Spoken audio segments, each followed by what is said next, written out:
Hello, everyone, and good morning. Welcome to our live feed update for August 16th. I'm your host, Taran Armstrong, and with me today, it's Kirsten. How you doing, Kirsten? Okay, here's the thing. I'm very tired because I thought, I live in Big Brother time. This is going to be a breeze. This is going to be the best thing ever. It turns out, not the best thing ever. I am constantly sleepy. But you know what? I'm going to get through it. And I'm here prepared for, I think it was the girl trivia and the boy trivia. So I hope you have sports questions ready for me. yes. The house guests have been struggling because they're not allowed to take naps. I am luckily allowed to take naps, but they are, really like they're being forced to stay up very late. They're waking up decently early as well, and it's definitely been a hard season to cover so far. Because I feel like for you being a updater and you have to see everything. So I feel like you're like a new parent, and it's like, well, you can sleep when they sleep. They're not sleeping. Yeah. Not good. Well, we are here to update you on everything that happened yesterday on the Big Brother 22 live feeds. It was day 11 in the house, and paranoia runs rampant as Oh yeah. Memphis is not a steady presence on the wheel, and everybody is worried, and that is forcing some errors into the game that is causing a lot of the power structure to start to question things. So let's get into it. Let's talk about it. Yeah, let's do it. Where do you want to start? We started the day yesterday with Danny and Memphis. Danny went to Memphis in the morning and was trying to talk to him about, like, look, this is not working.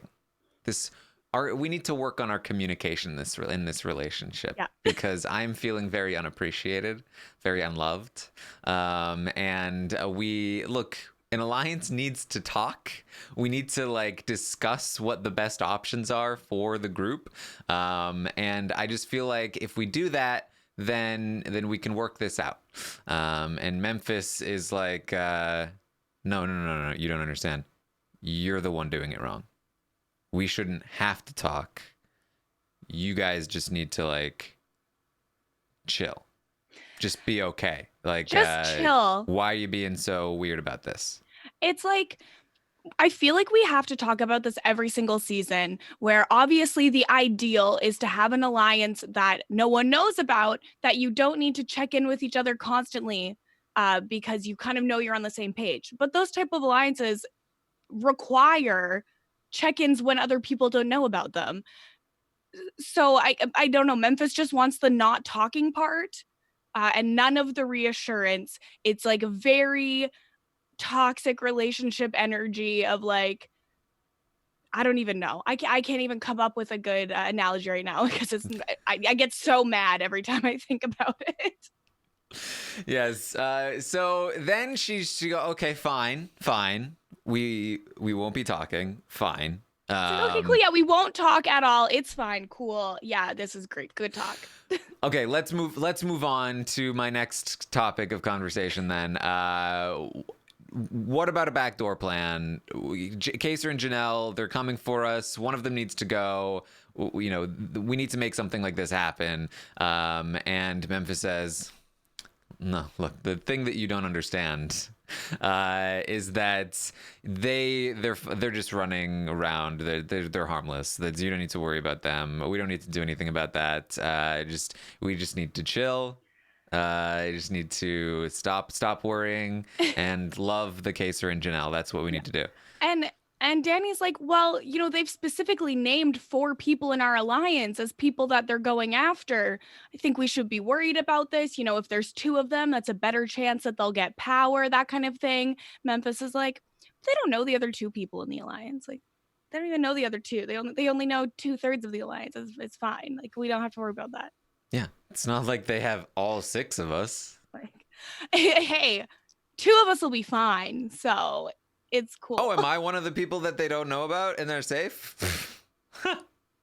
That's funny. Coincidence. So she's like, okay. She's very visibly frustrated at this Yeah, point. and like this is incredible. This is the Danny energy that we need for her to flip and work with the people we like. So she's like, okay, well, but at least like, can we at least like talk about like, you know, at least Kaser is less dangerous than Janelle. Like Janelle is the person that we would backdoor. If we did backdoor, we need to be worried about Janelle, right? It's like, now, the thing you don't understand about Janelle is that Kaser's actually way smarter. Kaser's the one coming up with these ideas. He's the one that we need to look out for. And she's like, what are you talking about? Kaser sucks at this game. He's been out pre-jury twice. Janelle made it to the final 3. This is what always happens. People look at Kaser first, and they ignore Janelle, and then she makes it far. Janelle's the more dangerous one. He's like, no. You don't understand the reality of the situation. And she's like, Janelle is literally the queen of Big Brother. Yeah. We should be taking her out first. And like, literally, I don't know if I've ever seen anybody mansplain the way that Memphis mansplains. And it's all the more annoying because he's just completely wrong. Like, it's like, yeah, we don't have to talk. I'm not going to listen to what you have to say. I'm not even going to pretend to consider your thoughts and ideas. And yeah, you're wrong about everything. So that's that. It's like, what? Yeah. That's Danny is after this conversation just done with She's Memphis. fuming. Like, she's like there's like, oh, I can't work with this guy. He doesn't listen to a word I say.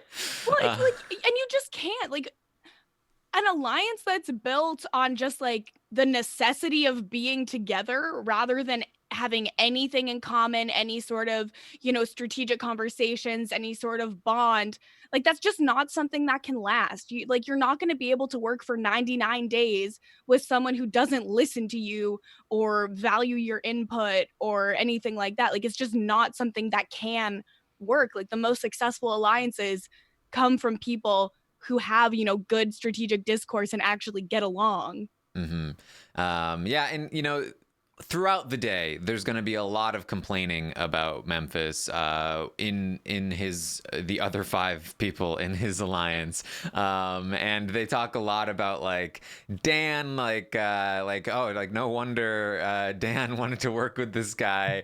He sucks. Would never win a jury vote. But then also like, but how? Like Nicole Franzel was like, how did Dan work with him? He's impossible. And I tweeted this out that like the thing about Memphis that Dan understood and what he talked about in the jury questioning is that he knows that Memphis is an intensely self-interested player.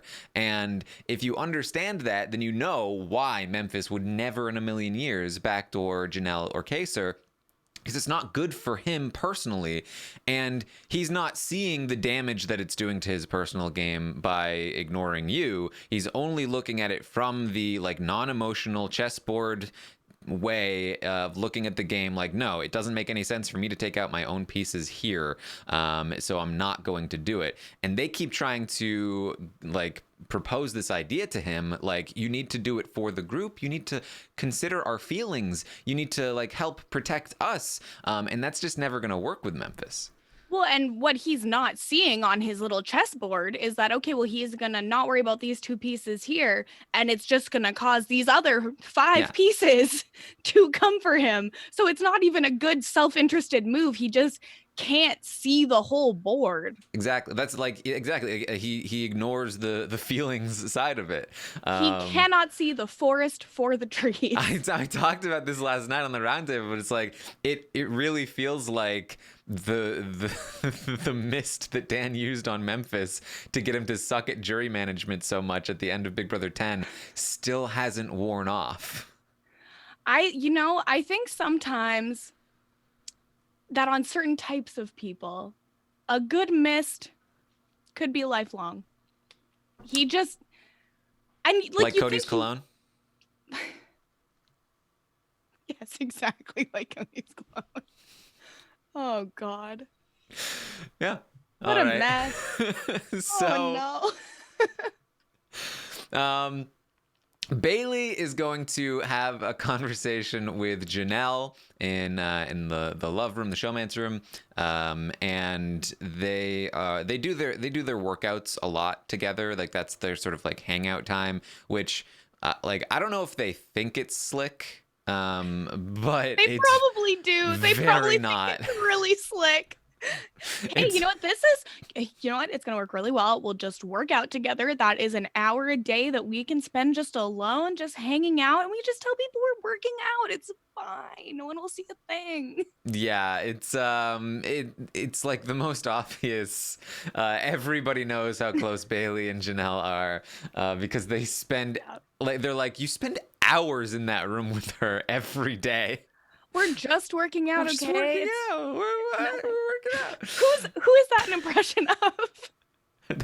That's just a generic impression of somebody who's very badly defending themselves. We're just working out. We're just working out. I don't know. So what does that remind me of? Oh, I can't remember. Oh, it's reminding me of something very specific that I cannot place right now. Maybe somebody will know and they'll let you know. So Janelle is talking to Bailey, and Bailey gives Janelle the heads up that, like, watch out. There's a person going around saying some things about you and Kaser in Memphis, saying that you should be targeted, you should be broken up. And that person is Kevin. That Kevin. Can't believe he's doing that. That Kevin. Yeah, Janelle hates Kevin so much. Like the way that she talks about him. She was like, actually of course, I knew he was a snake. Like she literally at one point said that effing Kevin. And I was like, what year is this? What am I watching? That Kevin Campbell. Yeah. What's his middle name? Do we know? Yeah. I wish it was Robert. I'm not sure. They are saying that perhaps what I was reminding you of was Matt Klein's. What are you going to do? Yes. Thank you. That was going to bother me all day. I forgot. I do think that's my favorite of all of your impressions. Yeah, I enjoyed it as well. So now she knows Kevin bad, definitely. And Janelle lets Bailey know that last night she was approached by someone in that group that they have been talking about. Cody, Danny, Tyler, Franzel, and basically they made an offer to include Janelle in that group. Now, this is a conversation that happened the night before between Danny and Janelle. It was a very similar, like it was, they were talking about working together and talking about who they're cool with. Like it was a very typical conversation. But Janelle kind of like caught on to who Danny was talking about. She said, well, I'm cool with Tyler. What if we brought in Cody? What if we worked with Franzel? And that lit the light bulb in Janelle's head. And so now the following day, the day we're talking about, she's telling Bailey they basically just confirmed their alliance and they're trying to cover themselves because they know I'm like on to them and they're trying to bring me in to their thing and I'm not falling for it. She's also going to let Kaser know. Yeah, you have to be like a little bit more slick than that.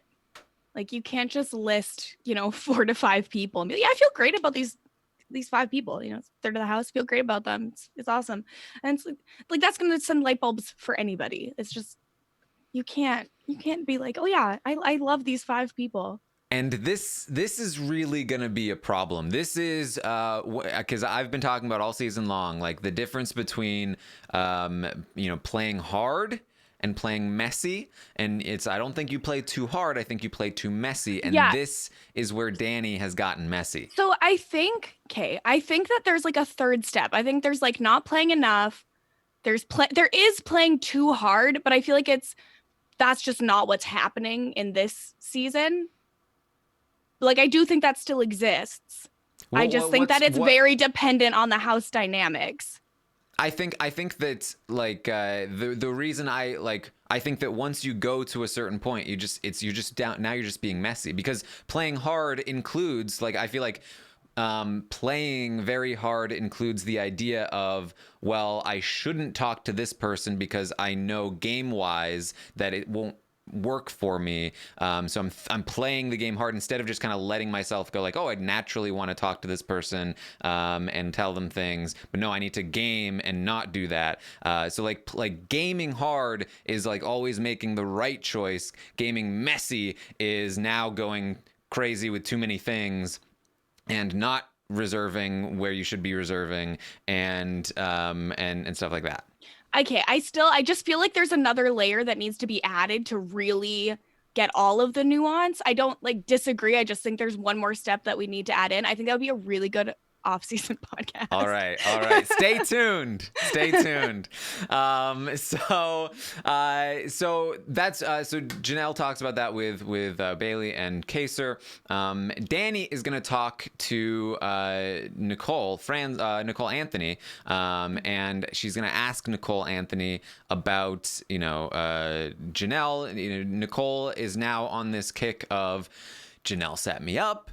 Janelle's after me. I love so much how Danny just goes to Nicole Anthony and is like, has Janelle talked crap about me to you? Has she done it? Nicole's like, I don't want to get myself in a pickle. It's just so precious.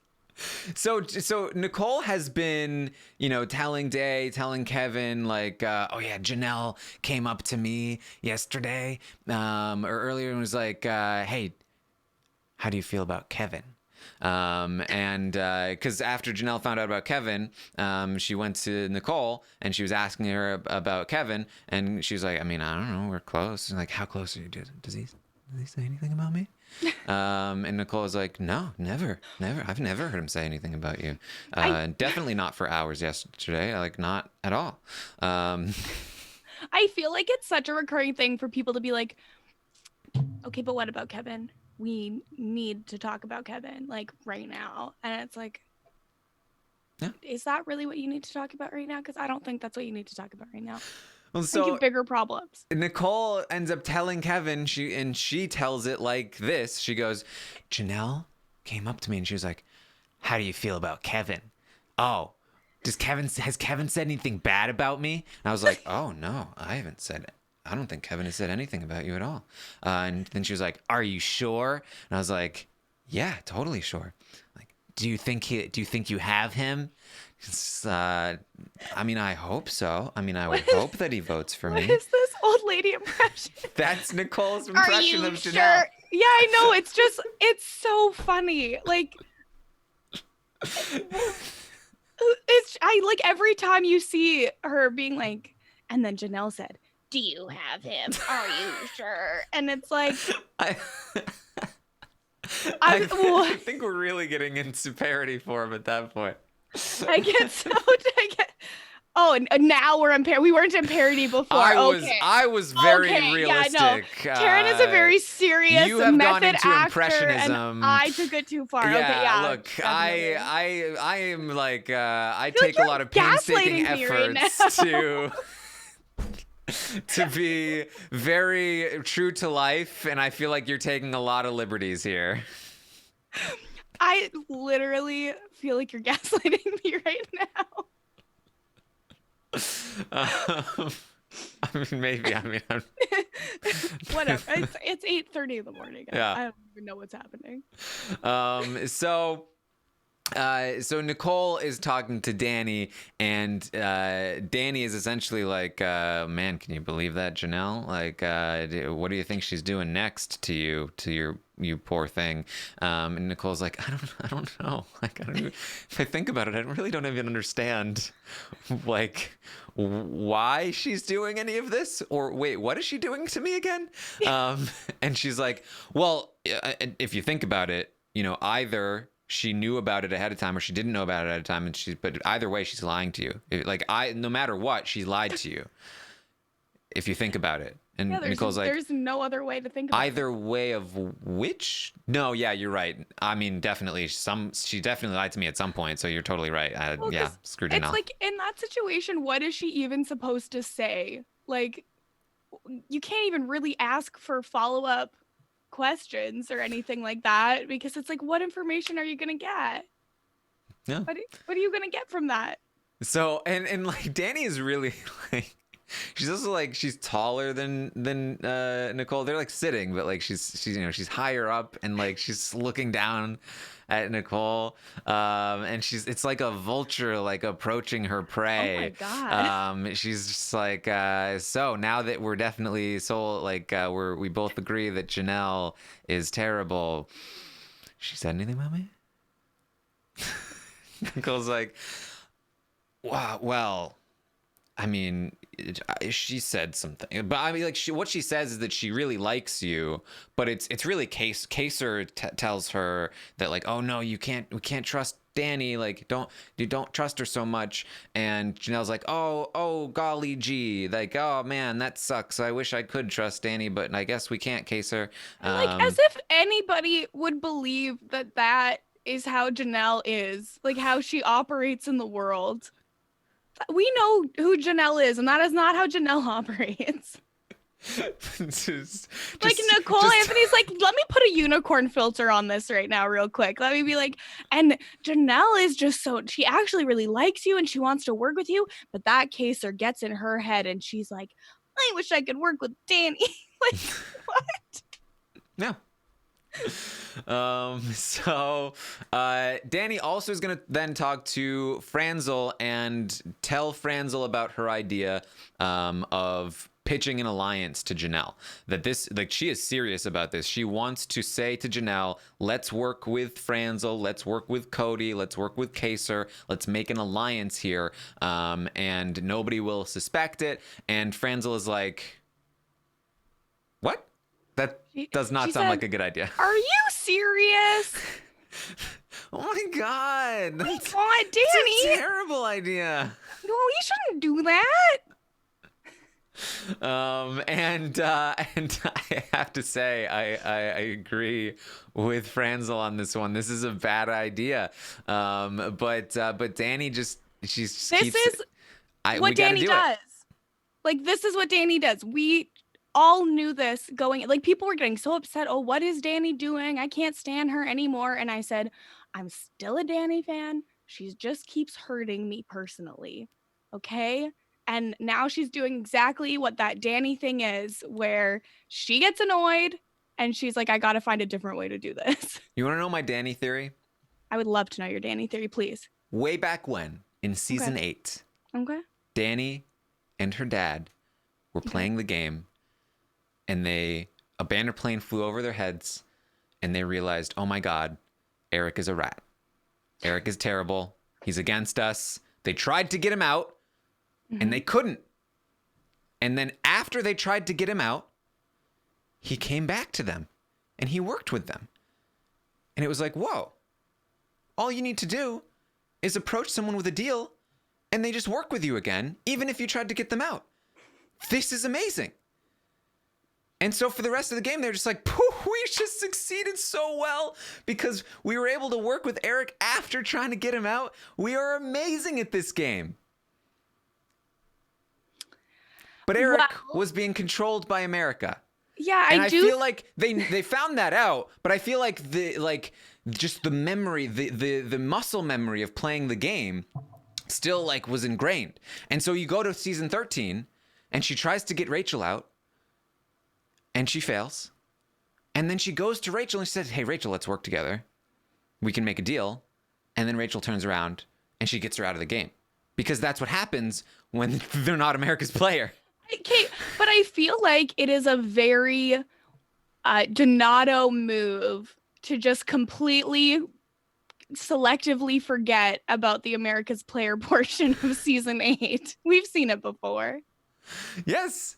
And so like and because again, like you find out that he was America's player, but like when you're in the game, they were in the house for like 80 days or whatever, exactly, being like, yeah, this is how it works. And then it's kind of hard to go back and put that new information over top of every memory and be like, oh, now things are really clicking into place. Like, it's just, again, it's one of those things where it's like they are looking at their chessboard and it's right in front of them, but what they need to do is like zoom way out and see that there's another factor impacting the game. Mm-hmm. And to hear Danny tell it, that she definitely had Rachel until Rachel went into the diary room, and then things got messed up. So it was she. So that had was the a right reverse strategy. Eric Stein, actually. Yeah, with exactly. Rachel. they call her Rachel Riley the reverse Eric Stein. So she really just feels like this is a winning strategy to just like make a deal with your enemy, essentially, to cover yourself. And so she goes to Janelle and she said, hey, like let's work together moving forward. Let's agree not to put each other up. We're gonna pretend we still don't like each other, and we'll have this kind of like under the radar secret deal that Janelle has already told half the house about. And it's just something where if they had talked more at the beginning and really reaffirmed with each other, this all could have been avoided. Yeah, because what this really is that Danny heard her name next to Cody and Franzel for the first time, and she freaked out, and she panicked, and she ran to Janelle to be like, dude, let's make a deal. And she didn't think it through, and it's not properly set up, and like again, like this is not properly hard enough gamed. This was a panic, messy, like it wasn't planned enough. And Janelle is gonna go to Memphis. She's gonna go back to Kaser, like, hey, I've been propositioned. And Bay is gonna start spreading this information, and it's gonna do a lot of damage to the alliance at large, because Janelle is now confirming that these people are working together. And it's going to come back to the alliance, and they're going to find out that Danny is making these sort of under the table deals with Janelle, and it's making them not trust Danny. And it's getting very messy. It was very unnecessary, because Janelle, it was kind of true what Nicole was saying. Janelle didn't want to target Danny of that group. She would have targeted Tyler, Franzel, and Cody all first before she targeted Danny. Well, and the thing too is I'm seeing in the chat people saying, I didn't think Danny's game sense was that bad, blah, blah, blah. It's not that her game sense is bad. It's that this is a purely reactionary move, and you need to be more proactive than that. Mm-hmm. Exactly. Like, it's not like, oh, Danny's suddenly like just horrible at the game. It's just this move is not well thought out, and it's a complete reactionary measure. Yep. So after her conversation with Janelle, she goes and she fills in Franzel about the thing. She tells Janelle, like, oh, she loves you. Franzel loves you. That she's just intimidated, and she's like, definitely just scared of you. I hope Janelle likes me, but I don't know. And so she goes back to Franzel. She's like, I put in a good word for you. I made a deal. And Franzel's like, okay, I guess. Well, I mean, Nicole Franzel has spent so long being like asking other people to help her get in with Janelle. So, I mean, she should be pleased. Yeah. Cody is going to have a conversation with Enzo, and he is getting worried that people are running around scared. He sees Danny talking to Janelle. He sees Day and Bay talking to Janelle, and nobody's coming back to him. Nobody's coming back to Enzo. They're not debriefing. So what's going on? Like, this is concerning. And Enzo's just like, hey, don't worry about it, man. We gotta just write it out. We'll use them for now. We'll take them out later. Don't worry.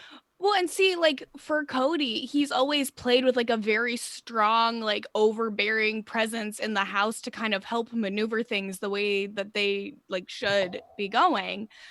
So he is not used to this level of chaos. Yeah, and like I tweeted this out too. Like, this is the moment in season 16 when Cody goes to Derek to say, "Hey, like, I'm putting my feelers out there, and I'm getting a bad sense." And Derek says, "Okay, this is what we're going to do then. I think that we need to, you need to reach out to this person. I'll go and talk to this person. We'll tell this person this and this person this. And then they'd set the game plan for the day, and then they would orchestrate that plan that day, and it would all work out by the end of the day, and everybody would be happy. And so Cody goes to Enzo wanting that same energy of, okay, here's the problem. How do we fix it? And Enzo's like, don't worry about it. Like, chill out. It'll be fine. Yeah. That's not what he wanted. That's not the type of reassurance that he needed. I feel like all of these house guests should be letting each other know what their love languages are so that they can work together more effectively. Like Memphis, I feel like he likes acts of service for sure. Like he doesn't want quality time at all. No. He's definitely, acts of service. I feel like Danny Memphis appreciates not like Memphis. An act of service to Memphis is avoiding him or turning down the air conditioning. That's very important to him. Like, I honestly, like, Memphis is not that old, and I've said it many times, he has such grandfather energy that I just can't get over it. Well, I think part of it too is that he feels like a dad from like the 90s. Yeah, he's from another time. Yeah. Like he's just literally from another time, which is crazy because again, he's not that old. It's like, I feel like this is like last summer when I was like, oh yeah, Sam has old man strength. And everyone was like, what the hell is old man strength?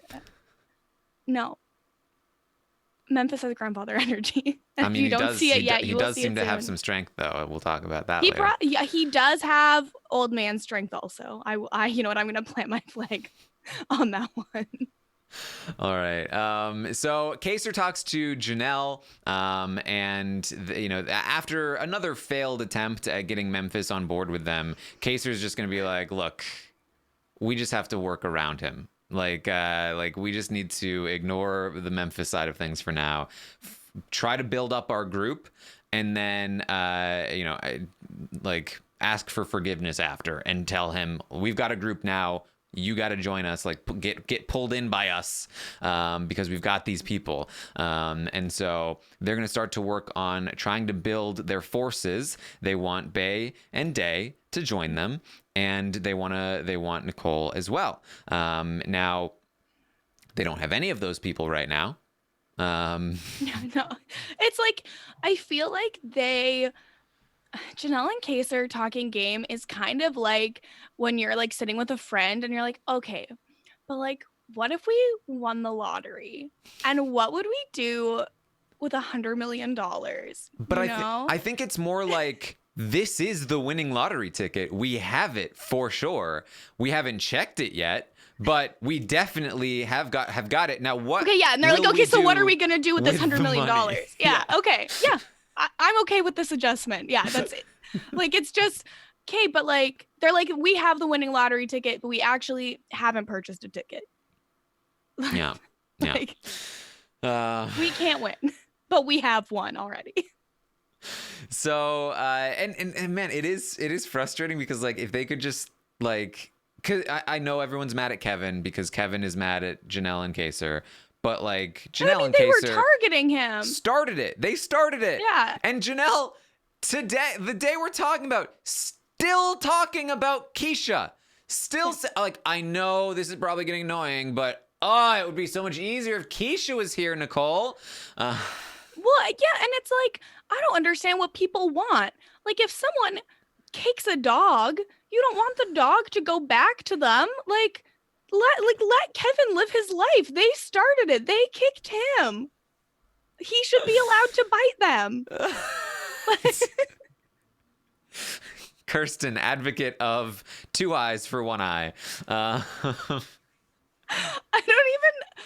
don't even know. I'm sorry. My coffee is not kicked in yet. This is just unfiltered morning Kirsten. This is don't kick me or I'll bite you, Kirsten. Don't kick me because I will bite you, okay? Oh Oh no. But like they should be working with Kevin. There's no reason they shouldn't be. He has nobody else, and they should. I feel like it wouldn't take that much work to like reassure Kevin, be like, you know what, Kevin, we did really, want Keisha. We know Keisha better. We felt like she like fit into our plans, but you know what? That's over. Keisha is gone. We need to forget about it. I think if you look at the house, look at this alliance, look at this group, look at this, I think our only chance as a group is to come together. And I think we just have to do it. And I feel like he could be reasoned with. He could be brought in. It's not an impossible task. And for sure, if they had Kevin and Nicole on board, Bay and Day, and we'll talk about this later, would be willing to, at the very least, agree to be on board to play the middle. And if they won an HOH, they would leave all of those people alone and probably go after like Ian and Christmas or something along those lines. And that would be fantastic for Kaser and Janelle. But because they don't have Kevin, they also don't have Nicole. And if they don't have either of those two, Bay and Day are like, well, we're not going to just jump on a pair and sync with their ship. Yeah, it's like, let's make a 4 in this house. That's super effective right now, Link. Yeah.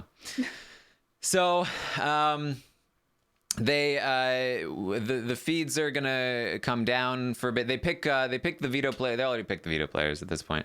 Ian, Tyler, and Nicole Franzel are gonna be playing. Tyler talks a lot about like whether or not he wants to win. There's more talk about like should Memphis do a backdoor, and word is getting around that Memphis is considering a Nicole Franzel backdoor because that's what Janelle and Kaser are saying.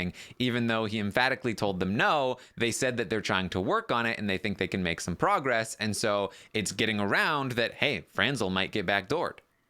Well, and I feel like this is just such bad news for Nicole Franzel. Like, it doesn't matter that it is completely fabricated because now the idea of a Nicole Franzel backdoor is in the ether. Like, getting her out is now a topic of conversation that everybody has heard about. And I feel like that can only mean bad things for her moving forward. Mm-hmm. So we get the feeds go down for Ian's punishment. We think it's for the veto competition, but it's not. It's like, oh, veto, great. This is pretty early. What a day. No. Eventually, we get to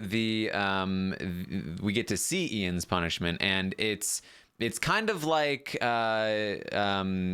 Haley's Shakespeare. Yeah, when punishment. she had to read Hamlet, except way better in every way because this is an original space play. Sometimes Ian plays all of the parts. Sometimes Ian has, supporting actors with him, such as Dave Vaughn, who does such a good job with it. My personal favorite is when, Ian is playing like the queen and his main character. My favorite part is when he dresses up like me in the robot costume and he's like, hey, this is a Taran reference for sure. Yeah, it's great. No, it's like the Haley punishment, except he's got costumes and he's got to play different roles, and it's terribly written like sci-fi romance. It is so funny, and the best is it'll be like he won't have read ahead, and then it'll be like, oh crap, I now have to take off this vest. He takes it off. He's like really in the scene, and then it's like, Ian, put on your microphone. And he's like, damn it, like it was attached to the vest. Mm-hmm. And he occasionally gets other people to help out, and they dress up as like an alien or something. There's one of them that I appreciate the enthusiasm, Ian, but he's just screaming like, my father, and I'm like, okay. I really, if I had the time this morning, I really wanted to write out part of the script so that we could, do a live reading on the update, but I just simply didn't have the time. So I'm really sorry, everybody. Maybe Rob and I can do it tonight on the recap. Yeah, you'll need to. So that's all going on. Tyler has a conversation with Davon that is, just a little bit more audible than something that's very not audible in the kitchen. So I was going to say a mouse, but I can hear mice sometimes. What are you talking about? It's so hard to hear. Davon in particular, she whispers like this.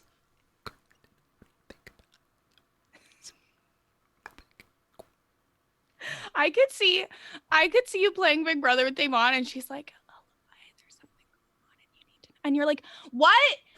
What?" Yes.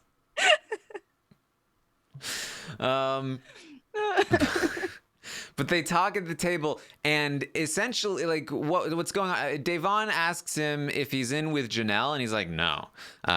She's like, are you sure? He's like, test me. Let's go.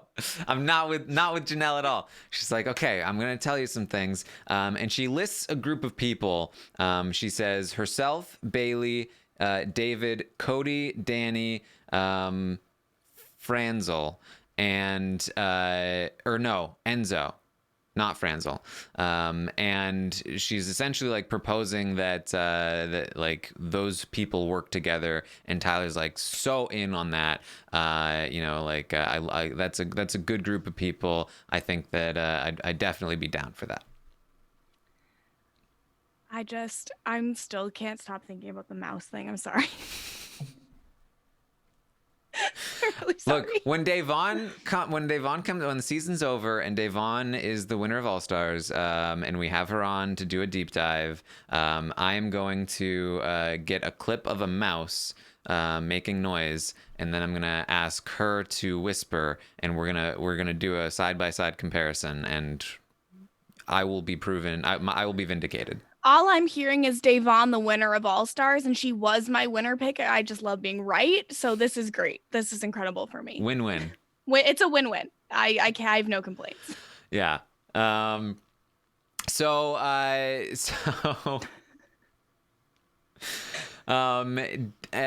going to talk with Bailey and Davon. They are worried about Danny. That she's talking to a lot of people. It's coming back to them that Danny's doing a lot of things. Enzo's worried about her too. And they're talking about this potential Franzel backdoor. And Day asks Enzo, okay, so if Franzel went up on the block, who goes home?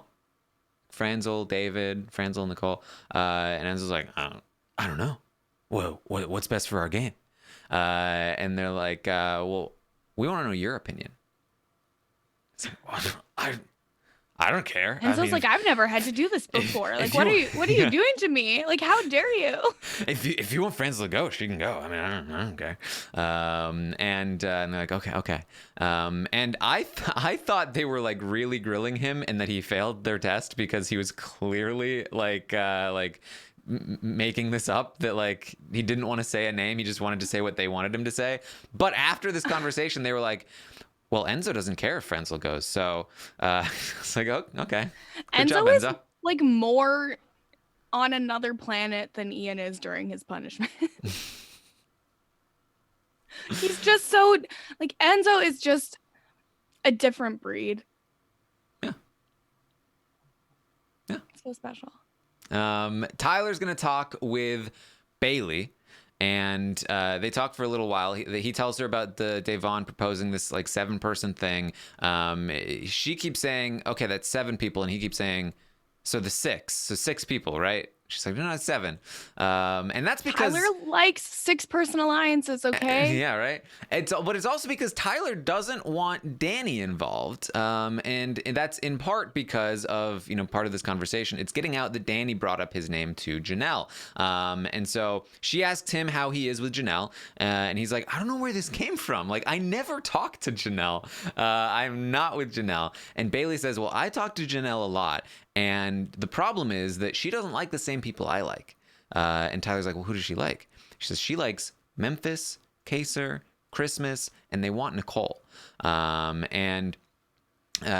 Bailey's like, so I like this idea of this group because then we can be friends, Tyler. Yeah.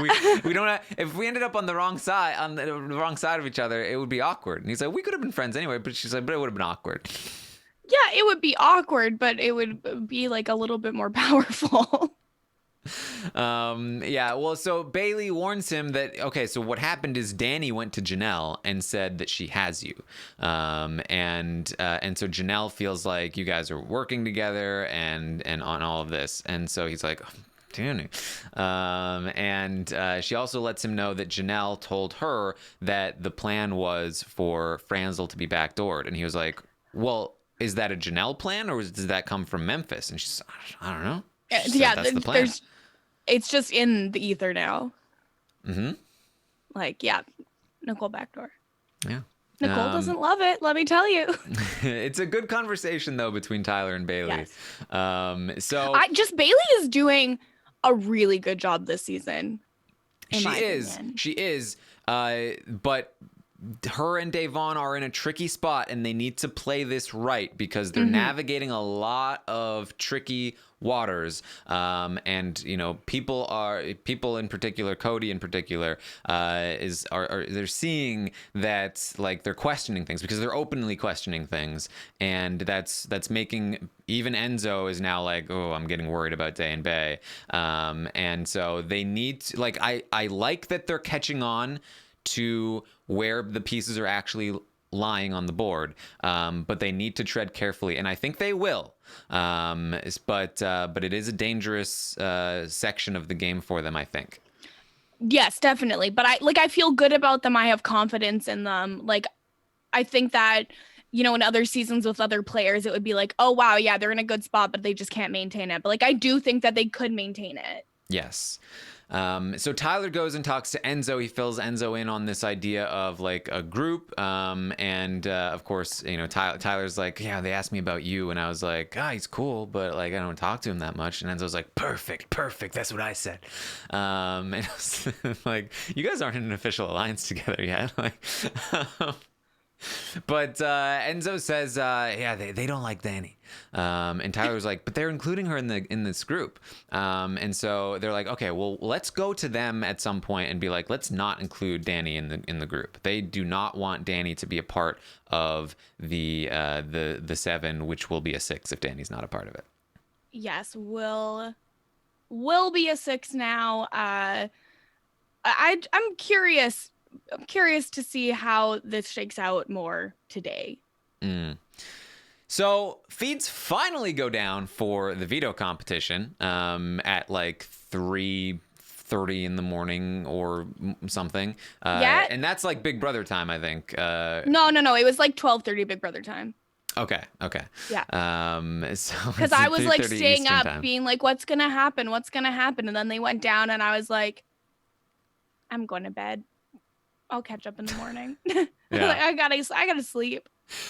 Feeds come back, and we find out that Memphis has won the power of veto. Nicole is very upset. She's crying in the storage room, embarrassed about her performance. And Kevin says, "There's no way you were gonna win that. You should not be embarrassed." Yeah. So it was a biceps competition. Like there was not even any strategy involved. Oh God. Yeah. Cause like what I had seen about this was like,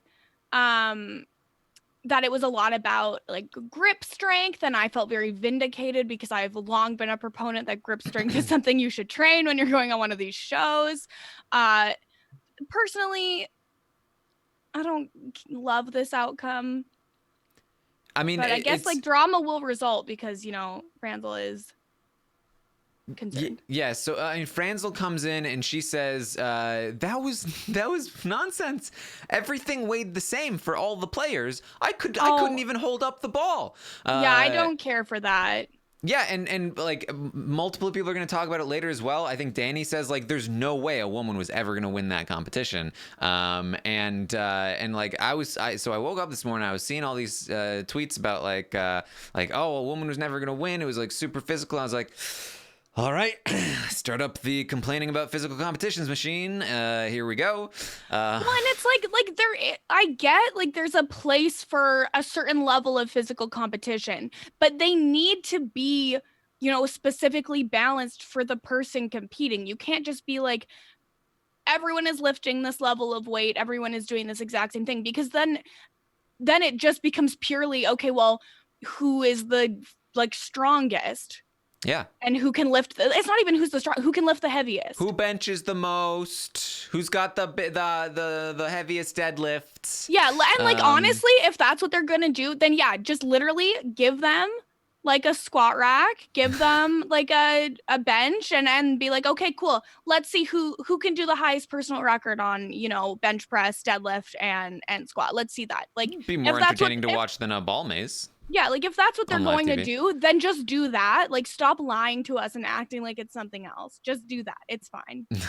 So Memphis has the veto and almost definitely will not be using the veto, which means that basically Nicole Anthony will be going home this week, unless something big changes, which is definitely still possible. It's possible for sure. Yeah, but Nicole Anthony in a lot of trouble for now. But Danny, Cody, Franzel, and Enzo are still talking about the possibility of a Franzel backdoor. They don't think that he will do it, but Franzel is a little worried, and they're a little worried that like this guy could do anything theoretically, and so they kind of want to ask him, but they're not sure how. Like, Franz was like, what if I just went up and like, oh, I've been hearing that you're going to backdoor me. Like, obviously you're not, right? And he would not appreciate that. Well, I feel like we've seen that Memphis doesn't appreciate, open, direct communication. That's just not what he wants. Yeah. So Cody was like, okay, let's role play then. Because what he's going to do is he's going to go, who told you that? Well, you can't say Ian. I heard it. In the house, everyone's saying it. So they conclude, we're just gonna pretend we don't know. We're just gonna pretend we haven't heard it. How do you feel about that as the move? Because I don't know how I feel about this. I think it's the right call. Because it's like, you don't really want to give any more air to this.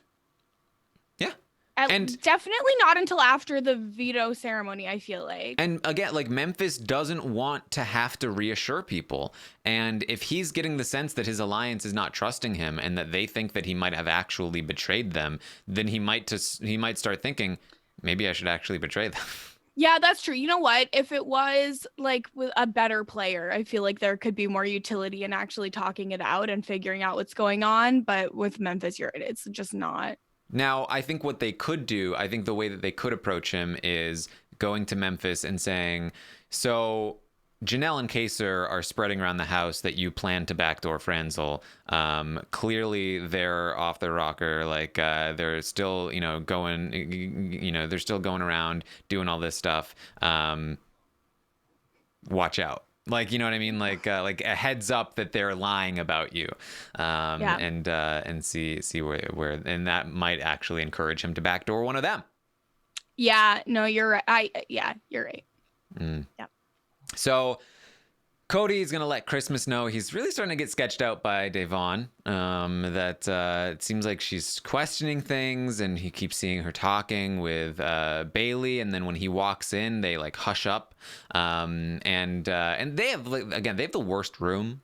It's not even a room; it's part of the hallway, the comic room. And so they're always just like sitting there talking super quietly, and people walk by all the time, and so it makes it all the more obvious that like they're like talking game. And then like when one of their allies comes in and they hush up still, it's like, what are you guys talking about? Why can't you talk to me about it? Yeah, it's just awkward. You have to be able to pivot in those situations. You can't just be like, oh, Taran's coming. And it's also like the guilt, like there's a layer of guilt to your reaction if you were talking about that person. And so like Cody's getting the sense that like not only are they hushing up because they don't want me to hear what they're saying, but they're hushing up and then looking at me guilty like they were just talking about me, which they are. Yeah, and like you just have to be better at hiding that. Mm-hmm. So he's getting worried about that. In the meantime, Bailey and Devon are having one of those conversations. Yeah. Classic. They're wondering what they should do in various situations this week. What if David comes down and Franzel goes up? Who do they vote out? Probably because they will want to keep Franzel. But what should they do? Probably just vote out Nicole Anthony. If David stays on the block, they're obviously going to keep David. Day has been noticing that anytime she tells Danny something about Cody, Cody comes back to her today asking about the thing that she said to Danny. So she feels like Danny and Cody, they've got something. Yeah, and I just feel like there's a way to use your connections to, fix things kind of behind the scenes, but it's just so obvious the way that it's happening with Cody and Danny. And I think the problem here is that when Danny tells Cody about something that Day has said, she doesn't tell him where it came from, and so he doesn't know to not go to Day and tell her about it specifically because he thinks it's coming from somebody like Janelle, and so he doesn't trust Danny, and so he's going to people like Day, like, I don't really trust Danny. She's telling me these things, and then Day is like, oh, Danny's telling you those things. Those are things I'm telling her. Yeah, it's just Cody is just like, he's like, I'm just gonna face this head on. I'm just gonna go straight to Day and I'm gonna be like, hey, what's going on here? And Day's like, oh my God. Then Day's like, oh, I see everything. I see what's happening. Like, this is really bad. I'm wondering, could this be resolved if Danny would tell Cody things and be like, don't say anything? Like, if you give Cody that direct order, would he listen? Would that help things? What she needs to do is say that if she's telling him things that Day said, she needs to tell him that Day is the one that told me, so he knows not to go to Day with that information. Do you think he would still know not to go to Day in that case? Well, yeah, do you think of course. Do you think he would still do it? No, Cody knows the basics of Big Brother. Like, he doesn't see that Danny has like this relationship with Day, and when she's telling him things, because like one of the main things is that Day was one of the people telling Danny early in the game that she felt like Tyler and Cody were tight. And so when Danny went to Tyler and Cody to tell them about it, she said, everybody's telling me this, and he was like, who is telling you this? And she was like, everybody, all the women. And he was like, it's not Day or Bay because they're with me and she doesn't know. It's not Nicole Franzel. It's not Keisha. She's on the block. It has to be Janelle, and Danny must be protecting Janelle. And so he got him to not trust Danny. And so he went to Day to be like, hey, Day, I'm hearing that people are saying that me and Cody are super tight. Me and Tyler are super tight. And that's coming from Danny, and Danny is the person that Day told about that, and not really anybody else. And so, and who else would have been telling Cody about this? So it's just like that. It's resolved. So if Danny had just said, Day told me, then he could have approached Day in a different way to because again, like, Cody's not an idiot. He's not going to go to Day and be like, I've heard that you're saying I'm tight with Cody or tight with Tyler. This is the problem. And I think it does stem back to Danny just like not telling Cody the source of where these things are coming from, but telling him the information. That's like, you can't do that half measure. Like, you can't give somebody information then not tell them the source if you're supposed to be really tight allies, because that's super sketchy. Yeah, no, you're right. I got it now. Thank you. All right. So Bailey says that Janelle, well, here's the thing. Janelle says Cody, Franzel, Danny, and Tyler are working together. And Day says, I believe 3 of them, but not Tyler. I don't think Tyler's with them. She says, Tyler tells me he doesn't trust Danny and doesn't want her in that group that we're talking about. And Bay was like, oh, okay. And so and Day's like, I got to say, some of the things that Kaser's saying are adding up. They're adding up. It's like, yeah, maybe if we could just get some people move this way, that could work out great. Yeah, it's just, like Danny, she's always covering for Franzel. Day and Danny did just have a conversation like a couple of hours before this conversation where Day was asking about Franzel to Danny, and Danny was like, "Oh, Franzel loves you. She wants to work with you so bad," and it was a little too obvious. And Day's like, she's always stumping for Franzel. Kaser and Janelle have been telling us that they're like close friends. Like, I'm really starting to believe that. It's just so obvious. Yeah, and so that trio makes a lot of sense, but they don't believe that Tyler's in it, and that actually is a pretty good call because he's officially not in that trio, although he is very close with them. And I think what they're missing is that Cody doesn't trust Danny either, and Cody would actually prefer Tyler over Danny at this point. But they're right in the sense that Tyler doesn't even really know about the fact that there's an official trio. This is a big mess over there anyway. But it's like the whole like alliance structure right now is so messy.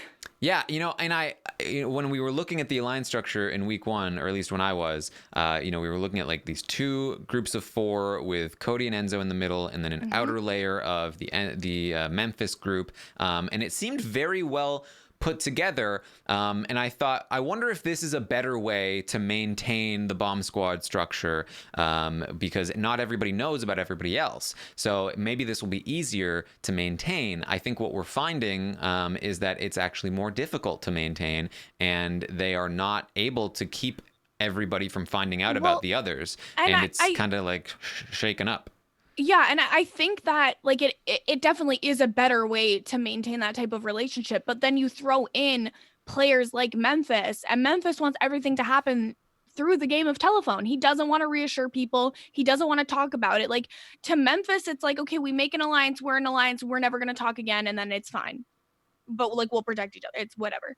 But like, it's just not how people work. It's just not how a large alliance can function. Like, people need reassurance. People need to talk things out with their alliance, and Memphis is unwilling to do that. And I think that is a big reason why things are, so jumbled. Yeah, and I think that's fair. If Memphis acts like any other member of this alliance, then this week probably would have gone much more smoothly, and the structure would have been, much more in place. Yeah, like, I think we all saw the HOH result and thought, okay, cool, it's going to be just another straightforward week. It's going to be boring, whatever. But then the way he has played it has been so messy that it's forced things to be more interesting than they had any right to be. So what Bailey and Davon ultimately decide here is that, Kaser is approaching them about joining this group with Nicole, Anthony, them, and Kaser and Janelle. And what they're going to tell Kaser is, okay, we can't say yes to this group right now. You solidify, some other numbers, and Memphis, of course, would be included in that group. You solidify your other people, and then we'll join. And Kaser's not going to like this because Kaser is trying to do that by solidifying Bay and Day to get the other people to solidify. So it's going to be frustrating for Kaser. But they're saying that, and then if he does that, then we'll kind of we'll be able to keep that on the back burner, and then we'll wait and see who wins HOH, and we'll say yes to this other group as well, and then we'll wait to see who wins HOH. So if Kaser or Janelle or one of their affiliates, which they don't have yet, wins HOH, affiliates, yeah, then Bay and Day are on board. They'll be like, yeah, let's do this. But if they don't, they're not on board. Yeah, not happening. So apart from that, they're going to let things stay the same this week. They're not going to push for a Franzel backdoor. It's easier for them to just get rid of Nicole Anthony. They're definitely not voting out David no matter what. So that's where Bay and Day are there. So Cody's going to talk to Bailey, and they do hash this out a little bit. They talk about there's not enough communication. Bailey says that we're worried, we're getting worried. We need to talk more. She asks him I've heard that you an alliance was proposed to Janelle with you, Danny, Franzel, and Tyler, and that you guys are trying to work with Janelle. And he's like, no, because No. he didn't do that. Danny did that. Yeah. And so there's going to be a lot of like investigating, I think, and Danny could really get exposed today. I'm worried. I'm very worried. Yeah. This is very concerning. And so she says that people are worried about him and Franzel being together. So like watch out for that. And it is a good conversation to kind of like, okay, like we're addressing the fact that there is some distrust here, but let's try and get back on the same page. But Cody does go to Enzo afterward and he's like, Dan Bear, they're getting paranoid. They want more information. Like this is bad. And Danny apparently told Janelle that she's got Tyler wrapped around her finger. And like, what is Danny doing? Like, why is Danny doing this? She doesn't have Tyler wrapped around her finger. Nobody has Tyler wrapped around their finger. So it's a lot of stuff going on. It's like, I don't know. These early feeds are always just so much and so chaotic. I feel like it's just impossible to track sometimes. Yeah. So that was last night. We've already had some developments in the morning, but it's just too much to add on to a podcast that's not about that day. So we'll talk about that tomorrow morning at 11 a.m. Eastern. Yeah. What's been going on today so far? Nothing too crazy, but it's still just so early. Yes. So that's what we have for you from yesterday, day 11 on the Big Brother 22 live feeds. Kirsten, anything else you wanted to bring up? I feel like there were some good conversations pre-veto, just of like with like Danny, Christmas, and Nicole venting about Memphis and how he's impossible to work with and that kind of thing. I feel like just to put that out there, that did happen yesterday. There was quite long conversations. I know at one point Cody was also there and Cody's like, Memphis isn't like that with me. Like maybe I just need to talk to him tomorrow. And then they brought up the possibility like, oh, like, so does Memphis talk to us differently because we're women? Like that definitely was brought up.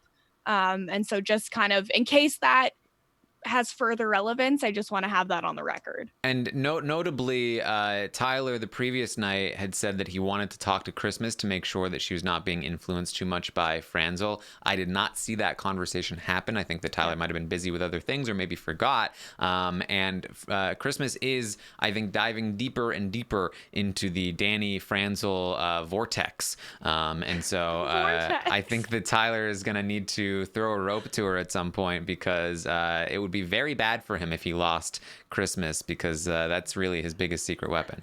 Yeah, he cannot lose her. He needs her. Yes. And yes, Mariette is asking, did they think Tyler threw the veto? Yes, she thought that Tyler threw the veto. I don't know why, but she said it was obvious. Well, we'll see it on Wednesday, I suppose. Just like we saw Enzo's stack knocking over Keisha's. I have a serious... I know that this is so far in the past, it doesn't matter, but it literally doesn't make any sense in that specific competition with how far apart they were for Enzo's stack to affect anybody else's stack.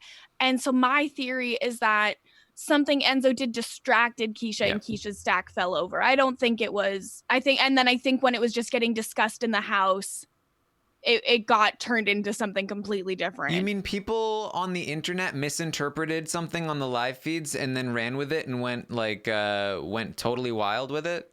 Taran, how dare you? The internet would never do that. They are always 100% accurate. Their indignation is righteous. And I just resent the implication that you're making here. I mean, I thought the internet only talked about facts.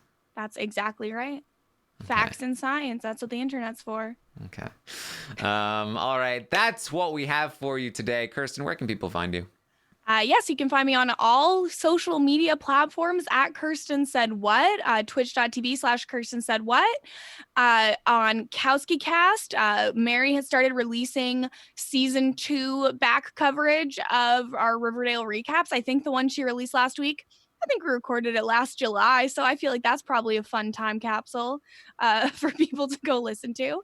As well, Love Island is starting 1 week from tomorrow, and myself and Brian Scally will be back recapping Love Island, and I think that there will be a preview type podcast coming out this week, probably. Don't quote me on that. All right. You can find me on Twitter at Armstrong Taran and on Twitch, twitch.tv/Taran Armstrong. Thank you so much for joining us. I will be back tomorrow morning at 11 a.m. Eastern to update you on everything that happens today on the Big Brother 22 live feeds. And of course, tonight to recap the Sunday night episode of Big Brother 22. Thanks again. I'll see you next time.